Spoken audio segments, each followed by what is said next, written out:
315 rasul. Dari 315 rasul dipilih menjadi 25 rasul.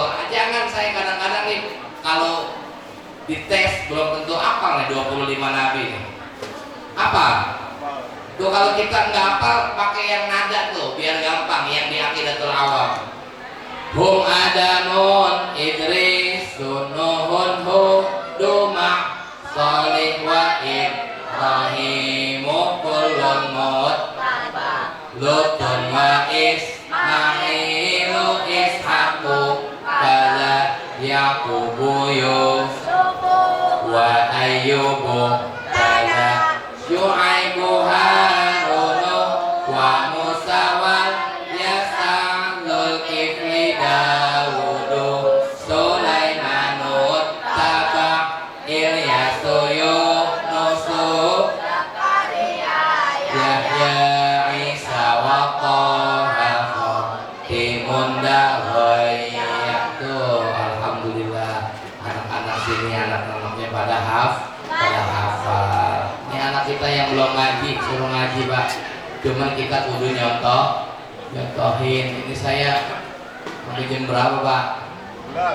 Bagian ini terusin udah lewat 10, tadi bilangnya jam 10. Tuh ajarin anak kita begitu. Tuh di situ nanti ada tuh nama-nama malaikat, minimal akidah yang Aqidatul Awam itu kita apa? Yang malaikat tuh apa tuh? Wal malakul ladzi bila abin wa la akla syurba wa la nawala siru asrin wa jibrilu mikalu israfilu Israil. Kalau apalan pesantren begitu. Kalau kita dulu lagi kecil Jibril, Mikail, Israfil, Israil, Munkar wa Nakir, Raqib Atid, Malik, Ridwan. Tuh.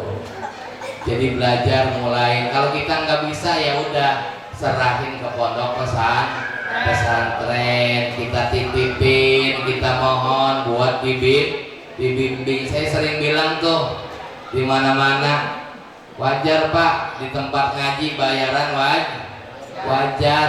Dulu saya pernah nyampain kalau nggak salah di sini dalam satu hadis dalam kitab Tanqihul Qaul, Nabi bilang ma min abdin razaqahullahu waladan, orang yang berumah tangga dia dikasih anak keturunan kemudian walam yu'allimhul Quran, mak babanya nggak ngajarin Quran, mak babanya nggak ngajarin fikih, mak babanya nggak ngajarin tajwid. Karena Quran itu bacanya harus pakai tajwid.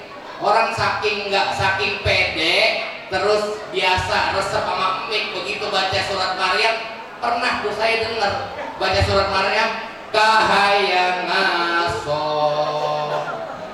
aja dulu. Kan ibu-ibu sekarang zaman ibu-ibu.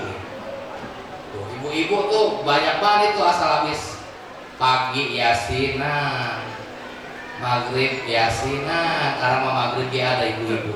Bapak-bapak maghrib ngopi, pagi ngopi, malam ya ngumpul bareng teman ngapain, nangkep bagong ya Pak. Itu mah saya Pak, bukan bapak saya. Nah jadi tuh ya. Jadi kita kewajiban bagi kita orang tua ngajarin anak kita fikih supaya sholatnya bener. Itu kalau nggak bisa titipin, amanahin. Kita nitip ke guru, kiai mohon maaf ini kewajiban saya ngajarin anak saya nggak bisa. Itu sering saya sampaikan begitu. Jadi jangan ngaji ada infaknya seminggu 20.000, biarlah ngaji pakai bayaran, udah Pak jangan ngaji pakai. Ada Pak yang begitu? Insya Allah udah nggak ada. Tuh. Jadi begitu. Mudah-mudahan udah ya. Oh, udah ya. Udah. Saya terhitung-hitung ketipu begitu modalnya. Ya jadi apa ini ya? Saya udah bingung dah. Ya, belajar cinta sama Nabi, banyakin baca sholawat. Nih lagi Pak pulang bangun, kalau kita wiridan nggak bisa yang macam-macam, udah jangan yang macam-macam dah. Apalagi ngeliat ibu udah banyakin sholawat. Sallallahu alaihi Muhammad, sallallahu alaihi Muhammad. Nggak usah dihitung, udah seputar-putarnya sedapat-dapatnya sampai ngantuk. Ahakun nasibi yaumal qiyamah aktsaruhum alayya sholatan, kata Nabi begitu. Ahakun nasi ay akrabuhum wa ahakkuhum bi syafaati. Yang paling dekat posisinya dengan Nabi nanti dan yang paling berhak dekat dengan mendapatkan syafaat Nabi adalah mereka di antara umatku yang paling banyak bersolawat kepada Nabi Yuna Muhammad Sallallahu Alaihi Wasallam. Udah nggak usah ngamalin wiridan yang bisa terbang, apalagi melet janda, udah jangan. Iya, ini mah surat Yusuf Bay katanya. Yang zaman dulu tuh, kalau yang buat melet apa sih orang cakep banget ya. Udah waktunya kita ngumpulin amal, banyakin baca sholawat. Nabi sayang banget sama kita, Pak. Nabi sayang sama kita. Setiap Nabi itu dikasih satu doa sama Allah. Kalau doa itu dipakai sama Nabi, nggak pakai jarak waktu, langsung diijabah. Jadi dalam hadis itu dikatakan likulli nabiyyin da'watun mustajabah. Setiap Nabi punya satu doa yang langsung diijabah. Model kita, Pak. Saya dah, jangan Bapak. Model saya tebak, Pak. Kalau dikasih doa nih bapak-bapak nih, kita dikasih doa langsung diijabah. Tebak Bu, kira-kira bapak-bapak minta apa Bu? Kawin lagi. Orang Jawa sama kawin lagi. Kalau mama udah ketebak Pak, minta dia mau bayaran pola, mau beli gas, pasti udah nggak mikirin laki-laki. Ibu-ibu mah kalau udah nih nikah mikirinnya anak sama duit, udah buat bayaran model kita laki. Ya jangan agak ngaku Pak, itu mau ustaz kali kawin lagi. Agak laki-laki mah rata-rata begitu rata-rata laki-laki. Tuh Nabi dikasih doa yang langsung diijabah oleh Allah. Kalau doa itu dipanjatkan, padahal Nabi pada saat berjuang menyebarkan Islam, mengajak orang supaya bertauhid kepada Allah. Nabi, bagaimana kita sering dengar guru-guru kita perjuangan Nabi di Taif, dilemparin batu segala macam, sampai gunung-gunung menawarkan dirinya, ya Nabi, bolehkah saya untuk menghancurkan orang-orang Taif pada saat itu? Tapi Nabi enggak. Nabi dengan legowo, mereka belum mendapatkan hidayah Allah Subhanahu wa ta'ala. Dan doa itu fata'ajjala kullu nabiyyin da'watahu. Setiap nabi itu semuanya selain Nabi doanya udah dipakai. Tapi kata Nabi, wa inni ihtabatu da'wati syafa'atan li ummati yaumal qiyamah. Hai umatku, enggak aku pakai tuh doa. Doa itu aku simpen terus walaupun Nabi dicaci, dihina, dimaki pada saat berjuang, karena aku ingin memberikan syafaat kepada umatku pada hari kiamat. Sallu ala Nabi Muhammad. Nabi enggak sayang sama kita, enggak bakalan itu doa disimpan. Itu doa disimpan saking Nabi sayang sama umatnya. Makanya Nabi begitu mau meninggal itu didatangin sama malaikat Israel, Pak. Malaikat Israel itu jelma jadi manusia. Malaikat bisa jelma jadi manusia, Pak. Hanya baik-baik, jangan sokan merendahin orang, apalagi orang nggak kita kenal. Kita rendahin walaupun pakaiannya misalnya kumuh dan lain sebagainya. Ntar takutnya tuh malah malaikat. Nih, begitu datang ke rumah Nabi, ini termaktub dalam kitab Durratun Nasihin. Assalamualaikum ya ahlan nubuwah. Ini malaikat Israel ngucapin salam. Yang keluar Sayyidatina Fatimah. Sayyidatina Fatimah, inna nabi masyghulun binafsi. Bang, Pak, Nabi nggak bisa diganggu, lagi sakit, lagi kurang sehat, lagi sibuk. Nanti aja lain kali bertamunya. Ngetok pintu lagi. Assalamualaikum ya ahlan nubuwah, inna nabi masyghulun binafsi. Mas, Pak, Nabi lagi nggak bisa diganggu, nanti aja bertamunya. ditutup lagi tuh pintu. Begitu masuk ketemu Nabi, ya Fatimah man fil bab, siapa yang ada di dalam di depan pintu? Saya nggak tahu, hai ayah. Itu orang agak serem, saya dilihatin itu saya langsung merinding. Akhirnya kata Nabi, huwa hadimul ladzat ya Fatimah, dia adalah malaikat yang mengambil kenikmatan wahai Fatimah, wa mufriqul jamaat, dan malaikat yang memisahkan perkumpulan, memisahkan anak dengan ayah, memisahkan istri dengan suami. Huwa Israil ya Fatimah, udkhul ya Israil. Akhirnya nah malaikat Israil disuruh masuk, mendengar yang bertamu malaikat Israil, Sayyidatina Fatimah langsung menangis. Terus dibilang sama Nabi, jangan bersedih wahai Fatimah, kamu adalah perempuan yang paling pertama nanti bertemu dengan aku di surganya Allah Subhanahu wa ta'ala. Begitu malaikat Israil masuk ke rumah Nabi, ditanya, ya Israil, kita zairan am qabidan ya Israil, kamu datang ke sini mau jenguk saya atau mau nyabut nyawa saya?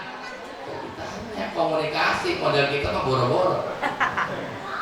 Tuh ditanya, jita zairan an qabidan, jitu zairan wa qabidan in anzinta ya Rasulullah, saya datang menjenguk engkau ya Rasul, sekaligus saya mau mencabut nyawa engkau ya Rasul, kalau diizinkan.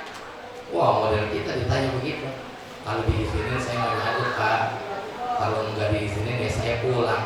Lah, enak aja nggak saya izinin, saya nggak semua hidup. Balik sono. Model kita, model saya begitu. Kita kan nggak bisa tuh, karena al-mautu ya'ti baghtatan, kematian itu datang secara tiba-tiba. Kalau kita nunda taubat baik, nunda sholat baik lah, kalau belum keadaan sholat, belum doyan sholat udah mati bagaimana? Naudzubillahi min. Jangan nunda, kita mau sholat udah bacaan belum bisa juga niatin belajar. Jangan nunda buat berbuat baik. Kita nggak tahu, makanya sampai dikatakan banyak orang yang sehat, kamil sahihin mata bi ghairi illah. Berapa banyak orang yang sehat tapi mati nggak pakai sakit, lagi tidur, tahu-tahu mending. Bayangin kalau itu terjadi sama kita belum subuh nih, udah pergi baik. Tuh, berangkat karena takut kesiangan, karena telat. Akhirnya kita nggak tahu apa yang terjadi di jalan dengan kita sholat. Jangan nunda sholat. Begitu ditanya tuh, jadi tujuan malaikat Israel datang ke rumah Nabi mau jenguk sekaligus apa? Sekaligus nyabut nyawa Nabi. Akhirnya Nabi nanya, kabar bahagia apa yang diberikan oleh Allah kepadaku wahai Israel? Akhirnya di mana malaikat Jibril? Malaikat Jibril ada di langit dunia Rasul. Suruh turun malaikat Jibril. Begitu malaikat Jibril memberikan kabar, ya Rasul, sesungguhnya semua pintu surga sudah dibuka, langit-langit sudah dibuka, kemudian hur wa zayyanatil hur, semua bidadari sudah berhias diri untuk menjemput roh engkau yang mulia ya Rasul. Kemudian semuanya sudah berbaris para malaikat ya Rasul untuk menjemput engkau ya Rasul. Kemudian Nabi hanya mengucapkan alhamdulillah. Wa kaifa ummati ya Jibril, tapi bagaimana umatku nanti ya Jibril?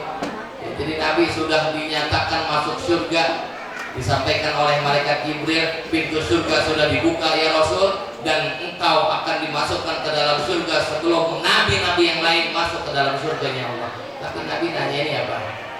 Wa kaifa ummati yaumal qiyamah ya Jibril, bagaimana umatku nanti? Yang ditanyain siapa? Umatnya kita yang diingetin nama Nabi, kita sering lupa sama Nabi. Dalam sholat kita tuh baca sholawat hukumnya rukun qauli. Kalau kita nggak baca, maka sholat kita nggak sah. Berarti betapa dekatnya Nabi dengan Allah Subhanahu wa ta'ala. Itu aja dah. Jadi poinnya satu, banyakin baca sholawat. Wiridan nggak usah macam-macam, banyakin baca sholawat. Nggak usah yang misalnya sholawat Fatih nggak bisa, sholawat nariyah kepanjangan nggak bisa. Udah sallallahu ala Muhammad, sallallahu ala Muhammad, sallallahu ala Muhammad, biar gampang tuh. Kemudian apalagi kalau sholat 5 waktu udah bisa istiqomah, belajar sholat duha, nggak usah yang 8 rakaat kalau berat. Nabi pernah ditanya, ya Rasulullah, ayul amal afdol, amal ibadah apa yang paling utama? Adwa muhawain qalla, ibadah yang dilakukan terus menerus sekalipun sedikit. Lebih baik sholat duha 2 rakaat tiap hari daripada 8 rakaat sebulan sekali. Jadi cinta kita dengan Nabi adalah sababiyah kita mendapatkan cinta Allah. Kita nggak bisa ngaku cinta Allah tanpa ngikutin Nabi. Qul in kuntum tuhibbunallah fattabi'uni yuhibbukumullah wa yaghfir lakum dzunubakum. Itu aja yang dapat saya sampaikan. Mudah-mudahan ada manfaatnya.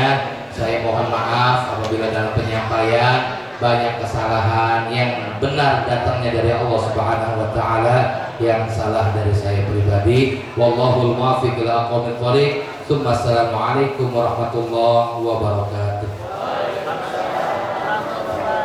Waalaikumsalam warahmatullahi wabarakatuh. Terima kasih kepada guru kita Mukarram Ustaz dari Tadarus yang sudah memberikan tausiahnya yang begitu panjang dan lebar. Mudah-mudahan apa yang beliau sampaikan mampu bermanfaat untuk kita dan kita amalkan dalam kehidupan sehari-hari. Baik, tibalah saatnya demi kesempurnaan acara kita pada malam hari ini. Kita tutup dengan doa. Adapun doa yang pertama yang dipimpin langsung oleh guru kita Mukarram Kiai Haji Badruddin. Kemudian doa yang kedua atau doa surat Al-Fatihah akan dipimpin oleh guru kita Mukarram Ustaz Nazmuddin. Mangga Pak.